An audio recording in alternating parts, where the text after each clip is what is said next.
बिस्मिल्लाहिर्रहमानिर्रहीम। आज पाकिस्तान में इस्लाम आबाद में जो लोग पाकिस्तानी बैरून ममालिक मौजूद हैं उनका कन्वेंशन हो रहा है। इनको कोई तारकीन वतन कहता है, कोई ओवरसीज पाकिस्तानी कहता है। बहरहाल ऐसे लोगों को इस हुकूमत की तरफ से पाकिस्तान में मदऊ किया गया है और जितना उनका एहतराम उनको जताया जा रहा है, बताया जा रहा है, वो अपनी मिसाल आप है। और उन पाकिस्तानियों के लिए जिनको हमारी हुकूमत की तरफ से, इसी रजीम की तरफ से, शहबाज शरीफ की सरबराही में इमरान खान ने कभी उनको वोट का हक दिया था और इन्होंने उनसे वोट का हक छीन लिया। आज उनकी ज़रूरत पड़ी है तो भानुमति का कुनबा इकट्ठा कर लिया, किसी को कहीं से बुलाया, किसी को कहीं से बुलाया। इनमें नहायत अहम पाकिस्तानी भी मौजूद हैं और इनमें ऐसे भी हैं जो नालायक हैं, नकम्मे हैं। ओवरसीज पाकिस्तानियों की बात होती है तो सारे के सारे नहीं, बल्कि उनमें से जो दयानतदारी से, ईमानदारी से वहाँ पे अपना काम कर रहे हैं, पाकिस्तान की मदद कर रहे हैं, पाकिस्तान की हमायत में जो कुछ भी उनसे बन पड़ता है करते हैं, कहते हैं, रेमिटेंसेस भेजते हैं। जैसा कि हमने कहा कि सारे के सारे काबिल एहतराम नहीं हो सकते, क्योंकि उनमें से कुछ ऐसे भी हैं जो पाकिस्तान से भाग के गए हुए हैं, कुछ ऐसे भी हैं जो वहाँ पे भीख मांगते हैं, वहाँ पे जाकर डकैतियाँ करते हैं, चोरियाँ करते हैं, कत्ल व गारत करी करते हैं। तो क्या वो सारे के सारे हैं तो पाकिस्तानी, क्या वो पाकिस्तान के लिए सारे के सारे काबिल एहतराम हो सकते हैं? तो यहाँ पे जिन लोगों को लाया गया है उनमें बड़े बड़े बिजनेसमैन भी हैं, उसमें कार वाश करने वाले भी हैं, उनमें भिखारी भी हैं, उनमें लूट मार करने वाले भी हैं। सारे के सारे हर तबके से, हर किस्म के लोगों को यहाँ पे पाकिस्तान में बुला लिया गया है। तो इसीलिए हमने कहा कि भानुमति का कुनबा इकट्ठा कर लिया गया। कहीं की ईंट कहीं का रोड़ा, भानुमति ने कुनबा जोड़ा। भानुमति कौन थी, इस पर भी कभी तफसील से बात करेंगे। वो कहीं से ईंट इकट्ठी करती, कहीं से रोड़ा इकट्ठा करती, एक नई चीज़ बना देती। इसी तरह से जो कन्वेंशन में पाकिस्तानी बुलाए गए हैं ओवरसीज तारकीन वतन, तो उनमें भी भानुमति का कुनबा इकट्ठा कर लिया गया है। या तो ये होता कि सारे के सारे बड़े बड़े बिजनेसमैन हैं, पाकिस्तान की मदद के लिए हम वक्त तैयार रहते हैं, ऐसा बिल्कुल नहीं है। लेकिन इस हुकूमत को जिसने एक मौके पर इन लोगों से वोट का हक छीन लिया था, ख्वाजा आसफ ने इनके बारे में क्या कहा था वो भी हम आपको बताएंगे। बहरहाल थोड़ा सा बता देते हैं। उन्होंने कहा था कि ये जो गैर मुल्की पाकिस्तानी है, गैर मुमालिक में मौजूद हैं, तारकीन वतन हैं, उन्होंने बाकायदा कहा था उनमें कैनेडियन, उनमें यूरोपियन, उनमें अमेरिकन, ये लोग अपने मुर्दों को दफनाने के लिए पाकिस्तान आते हैं। इनका पाकिस्तान के साथ क्या ताल्लुक है? ये अपनी जायदादें बेचने के लिए, प्रॉपर्टियाँ बेचने के लिए पाकिस्तान आते हैं। ये ख्वाजा आसफ की तरफ से कहा गया था। अब जो तफसीलात सामने आई हैं आपके सामने रखूँगा तो आप भी अश अश कर उठेंगे। उन पाकिस्तानियों को जिनसे इन्होंने वोट का हक छीना और जिनको कहा कि ये मुर्दे दफनाने के लिए आते हैं, अपने मफादात के लिए आते हैं, ये अगर पाकिस्तान से बाहर काम कर रहे हैं तो अपनी रोटी रोज़ी के लिए, अपने कारोबार के लिए कर रहे हैं, पाकिस्तान के लिए नहीं कर रहे। ये सारी तफसीलात ऐसे लोगों को अब जितना प्रोटोकॉल दिया जा रहा है वो अपनी मिसाल आप है। क्यों ऐसा मौका आ गया कि बंदा उसको भी सलाम करता है। तफसीलात आपके सामने रखते हैं कि अब किस तरह से उनको प्रोटोकॉल दिया जा रहा है। इस्लामाबाद में पहला ओवरसीज़ पाकिस्तानीज़ कन्वेंशन आज 13 अप्रैल इतवार के रोज़ मुनक्कद हो रहा है, जिसमें बैरून मुल्क मुकीम पाकिस्तानियों को रियासती मेहमान का दर्जा दिया जाएगा। नाज़रीन दोबारा सुनिए, रियासती मेहमान का इनको दर्जा दिया जाएगा जिनसे इस हुकूमत की तरफ से वोट का हक दिया गया, छीना गया है। और ख्वाजा आसफ ने जो कुछ कहा वो भी आपके सामने हम एक मरतबा तो कह चुके हैं।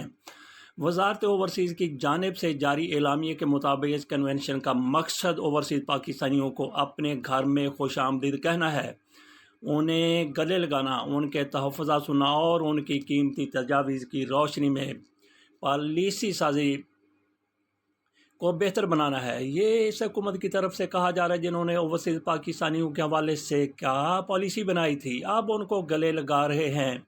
हुकूमत पाकिस्तान ने फ़ैसला किया है कि कन्वेंशन में शिरकत के लिए आने वाले ओवरसीज़ पाकिस्तानियों को रियासती मेहमान का दर्जा हासिल होगा। हवाई अड्डों पर उनके वालिहाना इस्तकबाल के लिए खसूसी इंतज़ामात, खैर मकदमी बैनर आवेज़ा किए जा रहे हैं, बल्कि कर दिए गए हैं। शुरा को मुकम्मल प्रोटोकॉल और इज़्ज़त व एहतराम के साथ خوش آمدید کہا گیا، جبکہ عوامی سطح پر تقریبات بھی منعقد کی جائیں گی۔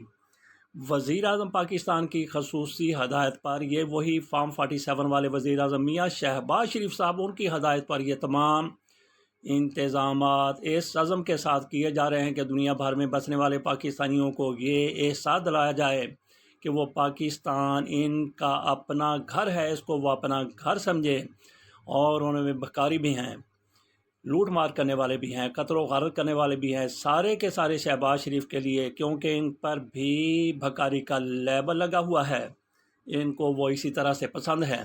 اوورسیز پاکستانیز کنونشن ایک ایسا فورم فراہم کرے گا جہاں بیرون ملک پاکستانی حکومتی نمائندگان اور قومی ادارے ایک چھت کے تلے اکٹھے ہوں گے۔ کیا کہنے، یہ حکومت کی طرف سے جاری کیا گیا اعلامیہ ہے، خبر ہے۔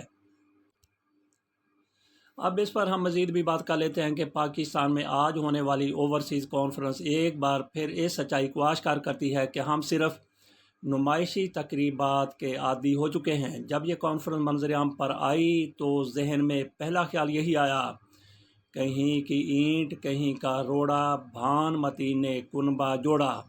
یہ محاورہ دراصل ایسی بے جوڑ اور غیر مربوط کاوشوں کے لیے استعمال ہوتا ہے جن میں نہ کوئی ہم آہنگی ہوتی ہے اور نہ ہی کوئی پائیدار ویژن۔ یہی حال آج کی اوورسیز کانفرنس کا ہے، جس میں نہ تو کسی مربوط پالیسی کی جھلک نظر آئی، نہ ہی کوئی عوامی مفاد سے جڑی سنجیدہ گفتگو ہونے کا امکان ہے۔ دنیا بھر سے چن چن کر مختلف شخصیات کو مدعو کیا گیا، کچھ کاروباری، کچھ سفارتی، کچھ محض مشہور چہرے۔ سوال یہ پیدا ہوتا ہے کہ ان میں سے کتنے افراد واقعی اوورسیز پاکستانیوں کی نمائندگی کرتے ہیں، کتنے ان کے حقیقی مسائل اور چیلنجز سے آگاہ ہیں، اور پھر اس پس منظر کو کیسے نظر انداز کیا جا سکتا ہے کہ یہ وہی اوورسیز پاکستانی ہیں جن کے بارے میں وزیر دفاع خواجہ آصف نے انتہائی توہین آمیز انداز میں کہا تھا، بلکہ اس کو گھٹیا پن کہیں تو زیادہ بہتر ہوگا کہ یہ کینیڈین، امریکی اور یورپی پاکستانی ڈالر تو پاکستان بھیجتے نہیں، صرف اپنے مردے دفنانے یا پراپرٹی بیچنے خریدنے چلے آتے ہیں۔ یہ بیان نہ صرف اوورسیز کمیونٹی کی تضحیک تھی، بلکہ اس سوچ کا عکاس بھی ہے جو حکمراں طبقہ ان محنت کش پاکستانیوں کے بارے میں رکھتا ہے۔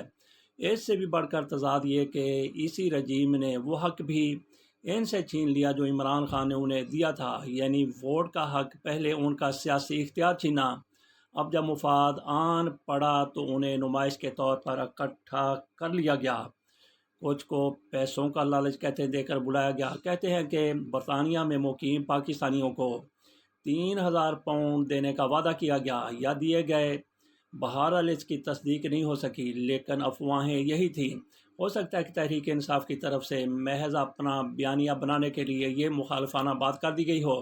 بہرحال کچھ تو ہے کہ یہ لوگ کچے دھاگے سے بندھے چلے آئے۔ کہا گیا ہے کہ کچھ کو پیسوں کا لالچ دیا گیا، کچھ پر دباؤ ڈالا گیا، اور کچھ نے سوچا کہ چلیں اپنے گھر چلتے ہیں، اپنے والدین کو بچوں کو بھی مل آئیں گے، کچھ کو اپنے خرچ پر لایا گیا، لیکن مقصد ایک ہی کہ بین الاقوامی سطح پر ایک چمکدار تصویر پیش کی جائے جو زمینی حقائق سے کوسوں دور ہے۔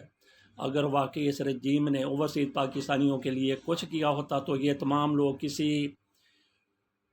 لالچ کے بغیر، کسی دباؤ کے بغیر پاکستان میں کچے دھاگے سے بندھے خود ہی چلے آتے، جیسے عمران خان کے دور میں دیکھنے کو ملا۔ لیکن یہاں تو محض بھانمتی کا کنبہ جوڑ کر ایک دکھاوے کی محفل سجا دی گئی ہے۔